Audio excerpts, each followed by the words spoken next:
All right, we'll see how this works here. So they're talking about correlation coefficients and all this. So if you think about, so you're finding lines of best fit. I'm going to see if I can put a ruler up here so you can see whether how this thing would look.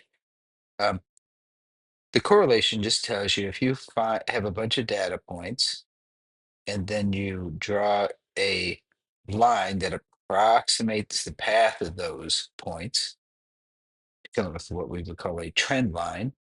Um, the R value tells you if it's a positive or negative correlation, if it's a positive or negative slope, that essentially means, and if it is a good fit to the data. The closer it is to one or negative one, the better the fit. And I don't seem to be able to figure out or remember where the ruler goes. Maybe it's under the pencil here. There we go. So there's my ruler. Oops, if it'll stay on there for me. Where did it go to? There it is. Ah, there it is. So there's my ruler.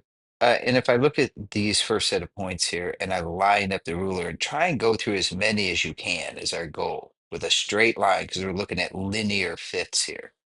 Okay, and that looks like the path it takes is a straight line path. And you just try and draw a line that hits as many points as you can. If you can't hit a whole lot of points, you try and make sure it's kind of balanced so you have equal number of points above and equal number of points below. So it kind of would have that general shape. And then you draw your line in. So there's my line.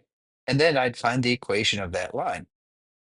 And the equation of that line then would be an equation that predicts future values or values that I don't have data points for. Okay. And if this is a really good fit, like this line here is really close to all those points, this looked like a pretty good fit, then its R value, this correlation coefficient, slide our ruler out of the way. Uh, R tells you two things. If it's positive, it tells you the slope is up to the right, positive slope. And if the R value is negative, it tells you the slope is up to the left. So if I look at this one right away, I go, oh, that's negative slope. So I know I have an R value that is some negative number. Okay, right away, I know some negative number. And since it fits really close, this R value would be very close to a one or a negative one. It just depends on whether it's a positive or negative correlation. So let me hide that ruler, get it out of the way. So there we go. So R could be one or negative one. So if it's close to one or close to negative one, it's a good fit. The further it is away from one, the worse the fit. And if it's positive, the line goes up to the right. If it's negative, it goes up and to the left or down to the right, however you want to think of it. So this R value is negative, and it's very close to one. Now it's not exactly, but it might be something like 0.8 or 0.9 or 0.95, something pretty high. And again, those are all negatives, and the negative just indicates the direction. Well, then if I tried to draw a line through this next set of points here, maybe the line goes something like that, but someone else might say the line goes something like this. None of these points really fit on a line. It's really scattered. Okay. It does look like as I go to the right, it looks like they kind of drop and go further down. And so as I go to the right, it's going down. So it might have some sort of overall trend like this, which would tell us that the R value is negative, but it's not very close to one or negative one in this case. So it might be like a 0.5 or maybe a 0.4, it could be a 0.6, but it's not a very high number. It's not close to that number one. Okay. This next one, pretty nice fit right here. Correct. If I take a ruler here, and I encourage you to have a ruler for this, I apologize for my dog. I think these points all lie exactly on the line. You see, I can get them lined up there. If I draw that line, it goes through all those points. And so this R is negative because it's going up and to the left. But this R, because it fits those points perfectly, is a one or a negative one. Again, the negative just giving us direction. The one part is the key thing, saying it's a perfect fit. Um, This one here, it's going up and to the right if I drew it. So this is an R value that's positive. It's a pretty decent fit. A lot of the points are there. So maybe this is a point 0.8, something like that. This looks like a perfect fit. And so it's a positive R value, and it's exactly 1. And this is another positive R value, but it's not as good as this one over here. So if this one was like a point 0.8, oh, I'm sorry, it's rather this one's better than this one. So if I call this one a point 0.8, this one's more like a point 0.9 or something like that, a higher number closer to the number 1. So possible R values here. Let's see who's got the -1. Well, here's our -1. We already had him. And then your +1, that was exactly a perfect fit. Your 0.85 and your point 0.5. So those are two positive ones. So it's going up and to the right.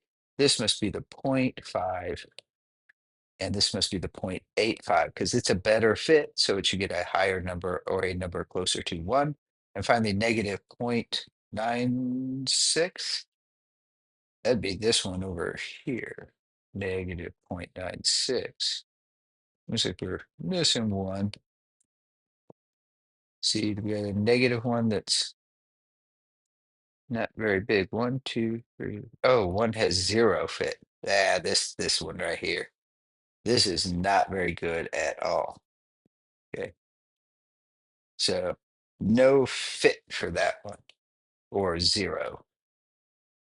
Let's see here. So number 2 is the same question, same idea. Um, which one shows a linear regression equation with the most uh, predictive accuracy? So who has the best R value? The better you are, closer to 1 or -1, the better you are. Uh, Any correlation to a linear regression equation with the most prediction. So R is zero point 0.7, R is zero point 0.9. That's really good. -0.85, that's close. The negative sign doesn't matter. You just want to be closer to 1 or closer to -1. So this is like 0.15 away, and this is only 0.08 away to a 1. That one's close to a -1. And this one's not even close to 1 at all. So your best fit is that guy. That will be the better predictor. Which then finally could be the correlation of the scatter plot. So you draw a line through it. And you say, oh, do they all fit on the same line? No. But I can tell my R is negative up and to the left, and it's something less than 1. So there's one that's less than 1. Not that one. It's not positive. It's not a perfect fit. That guy right there.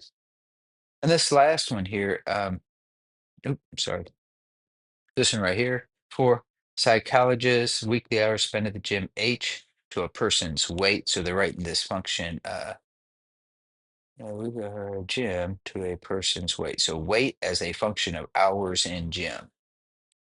The best fit line was found to have this equation. So right away, I just noticed that's a positive slope, and that means the R value is positive. Okay. From this information, which must be true about the correlation coefficient. So what's true about this R? The only thing I know is it's positive.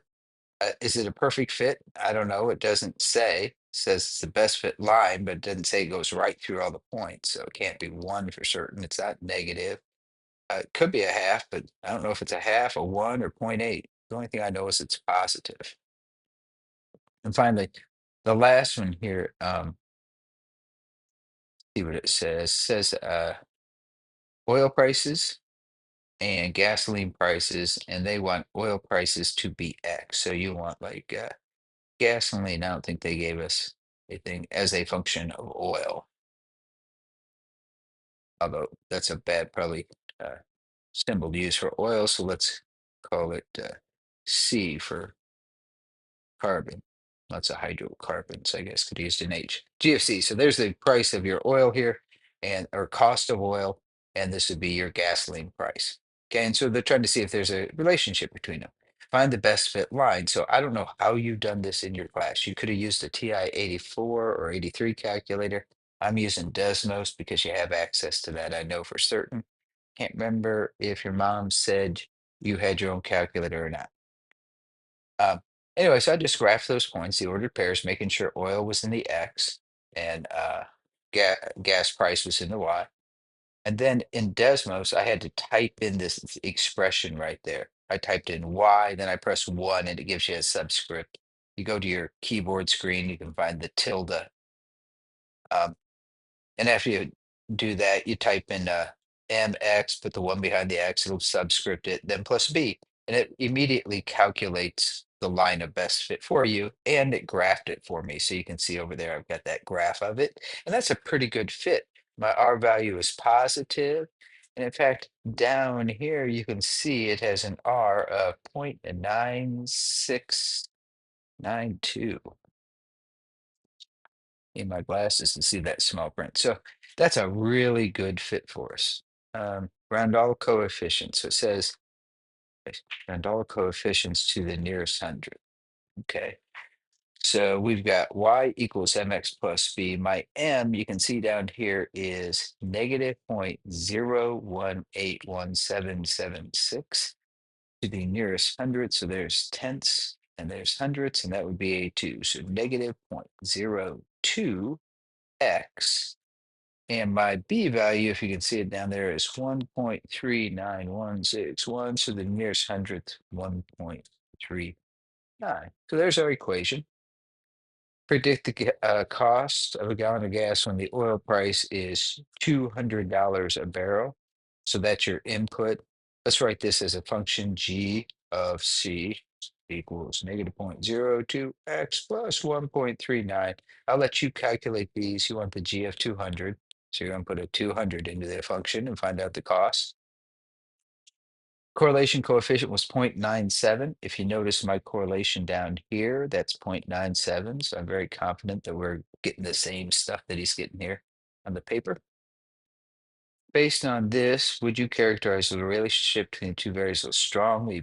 This is strong and positive. I don't even have to go any further. It's a 0.97, and it's certainly positive. And then finally, if this is the calculation you made in part C, an example of extrapolation or interpolation? Well, extrapolate means to go beyond your data set. Interpolate means go inside your data set. Our data set goes from 45 to 140. They asked us for the price of $200 a barrel gasoline, but 200 is outside this data's domain. And so this is extrapolation. We were doing it extra stuff outside of the data set we were given to find our price. All right, that helps you